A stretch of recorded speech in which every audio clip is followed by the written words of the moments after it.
Welcome to Environmental Intelligence, Episode 20 for April 3rd, 2026. We're wrapping up the week with the environmental developments that actually matter to your practice heading into the weekend, the ones that will show up in your next risk assessment, your next funding application, or your next difficult conversation with a client.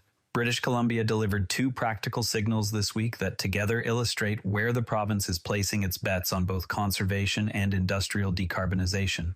First, the Ministry of Environment and Parks announced more than $10 million in new investments through the BC Parks License Plate Program for the 2024 to 2025 fiscal year. This is not abstract policy. The funding is flowing into concrete conservation, stewardship, and educational projects across the provincial park system. It supports habitat protection, species recovery work, trail and infrastructure upgrades, and interpretive programming on Crown land.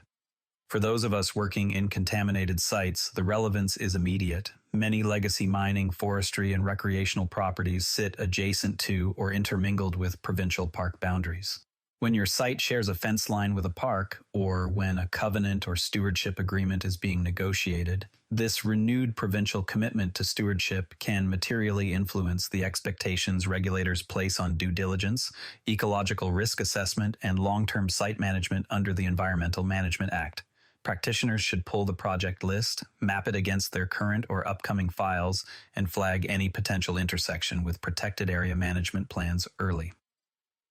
What this tells me is that stewardship funding remains one of the more reliable and politically durable features of the provincial landscape, even as other budgets face pressure. It is a steady, visible mechanism that channels vehicle registration revenue directly into measurable, on-the-ground environmental outcomes. Closely related, BC Energy and Climate Solutions officially opened the 2026 intake for the Clean Industry Fund. This program is designed to deliver verifiable greenhouse gas reductions at industrial facilities while protecting jobs and supporting the transition to cleaner operations. It targets facilities already operating under provincial environmental approvals and facing real carbon pricing pressure. The timing is useful. Many clients are simultaneously dealing with Environmental Management Act permit renewals, emission intensity targets, and capital planning cycles. The Clean Industry Fund creates an opportunity to align compliance obligations with external funding in the same fiscal window. Eligible applicants will need to demonstrate clear, quantifiable emissions reductions, job retention or creation, and alignment with provincial climate objectives. From a practitioner perspective, this is the moment to review client eligibility, pull together preliminary project concepts, and prepare expressions of interest before the window narrows. In practice, it means you can now position certain capital projects as delivering dual value, regulatory compliance, and secured grant funding within the same decision cycle. That is a rare alignment worth exploiting. The two BC announcements together paint a coherent picture. The province continues to invest in both traditional conservation values and the decarbonization of its industrial base. For consultants working at the intersection of contaminated sites, climate policy, and land stewardship, the signal is to look for overlap rather than treat these files in silos. Shifting from policy to science, two new studies published this week deserve space in your risk assessment thinking. Researchers continue to strengthen the link between extreme heat events and adverse birth outcomes, including lower birth weights and other perinatal complications. While this work does not directly change CCME guidelines or provincial risk assessment protocols, it adds weight to the argument that climate adaptation must be taken seriously in human health risk assessments. Under the BC Contaminated Sites Regulation and Ontario Regulation 153/04, practitioners already characterize current and future receptors. The emerging data on heat stress makes it harder to treat future land use and exposure scenarios as static. This is especially relevant for sites located near schools, daycares, residential developments, or Indigenous communities where sensitive populations are present. Consultants preparing long-term site management plans or risk assessments should begin explicitly noting heat-related health vulnerabilities when evaluating receptor exposure pathways and future land use assumptions. It is a relatively low-cost adjustment to your conceptual site model that demonstrates forward-looking practice. At the ecological level, new research on tropical insect populations shows many species are already operating close to their upper physiological heat tolerance thresholds. For Canadian practitioners, the implication is indirect but real. Many migratory birds, bats, and insect-dependent species that cross international borders or rely on ecosystem services are affected. When your project triggers biodiversity offsetting obligations or Species at Risk Act considerations, regulators and reviewers are increasingly interested in whether the assessment accounts for changing thermal regimes. In ecological risk assessments involving monitored natural attenuation or habitat restoration remedies, it is now prudent to consider incorporating emerging thermal tolerance data, especially where the remedy relies on the continued function of biological communities. The practical takeaway is modest but important. Update the climate adaptation sections of your risk assessments and offset plans to reflect this growing body of evidence. It strengthens defensibility without requiring a complete rewrite. Meanwhile, in the resource development sphere, reports indicate a $1 billion commitment toward the Bay du Nord offshore oil project led by Equinor off Newfoundland and Labrador. For practitioners working in Atlantic Canada or supporting Federal Impact Assessment Act reviews, this is another data point in the persistent tension between climate policy and conventional energy development. The project will almost certainly attract heightened scrutiny around greenhouse gas emissions, marine environmental effects, and cumulative impacts. Consultants advising offshore or upstream oil and gas clients should track both federal and provincial permitting pathways closely. Additional greenhouse gas assessment or offsetting requirements are likely under CEPA and the provincial equivalents. Early identification of these expectations can prevent costly delays later in the regulatory cycle. On the renewable energy side, Texas state officials have continued to send strong negative permitting signals to offshore wind developers in the Gulf of Mexico. While this is a U.S. example, it offers a useful regulatory contrast for Canadian practitioners. In Canada, offshore wind proposals must navigate the Federal Impact Assessment Act alongside provincial marine spatial planning processes. The Texas case illustrates how quickly political and regulatory barriers can materialize, even in jurisdictions that previously appeared supportive.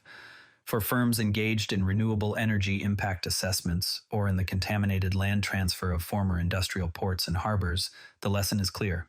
Political risk and regulatory uncertainty can extend project timelines significantly. That, in turn, affects when and how site remediation obligations are triggered and funded. It is worth monitoring how federal and provincial approaches to offshore wind evolve in Canadian waters.